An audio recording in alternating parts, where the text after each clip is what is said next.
DND iniimbestigahan ang mga kasabwat ng steel plant sa Misamis Oriental na iniuugnay kay Tony Yang. Detalye ng balitang yan mula kay Rajaman Marjo Domingo. RMN Live Report!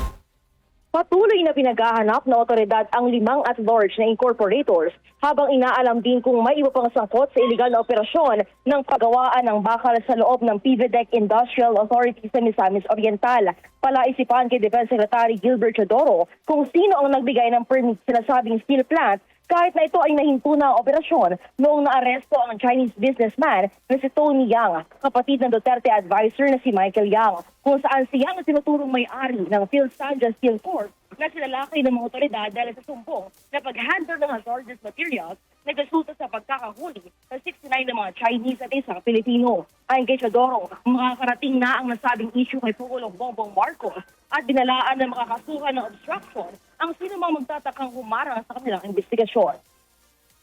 Binabalaan ko, alam na ng Presidente itong operation na to. At nire-report ko sa kanya ang nangyayari dito. Kung may magtatangka, talaga ulitin ko na makialam dito na hindi tama,